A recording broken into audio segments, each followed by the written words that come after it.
Bonjour à toutes et tous, c'est Garance de Wenabi et aujourd'hui je vous donne un peu de contexte sur la précarité menstruelle en France.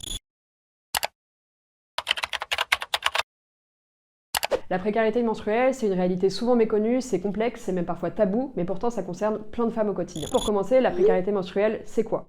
C'est le manque d'accès à des protections hygiéniques en quantité suffisante dû à un manque de moyens financiers. Et ça concerne 4 millions de femmes au quotidien. Je sais pas si vous imaginez, mais c'est énorme. C'est 31% des femmes menstruées de 18 à 50 ans. Ça va toucher les étudiantes, les femmes en précarité sociale ou les femmes sans domicile fixe. Et ça va bien au-delà de l'inconfort physique. Le fait de ne pas pouvoir changer aussi souvent que nécessaire ces protections hygiéniques, ça va mettre en péril la santé de ces femmes. Ça va entraîner des infections ou même des syndromes du choc toxique. Il y a aussi des conséquences psychologiques. Quand on peut pas bien se protéger pendant ces règles, on va pas oser sortir de chez soi. On va avoir honte et du coup on va s'isoler. Il y a aussi un impact sur le parcours éducatif et professionnel de ces femmes. Quand on n'a pas accès facilement à des protections hygiéniques, ça peut entraîner des absences récurrentes au travail ou entraver aussi le parcours scolaire de toutes ces femmes. Vous l'avez compris, la précarité menstruelle, c'est un enjeu de société majeur. Maintenant que ça c'est dit, on fait quoi ? Déjà, on va briser le tabou autour des règles. En finir avec le sang bleu dans les pubs, c'est déjà un bon début. Mais aussi, on s'éduque, on s'informe, on sensibilise. Comme avec l'étude, à l'école, c'est un devoir de changer les règles de l'association Règles élémentaires. Tout ça, c'est des étapes essentielles pour changer les mentalités. On peut aussi participer à des collectes de produits d'hygiène, comme celle organisée par la Fondation des femmes ou encore Règles élémentaires. Nos dons peuvent vraiment faire la différence dans la vie de toutes ces femmes.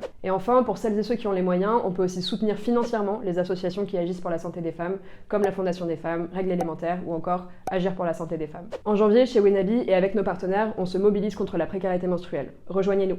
N'hésitez pas à nous suivre sur les réseaux sociaux pour avoir plein d'actualités sur le monde associatif et découvrir des idées pour vous engager pour les causes qui vous tiennent à cœur.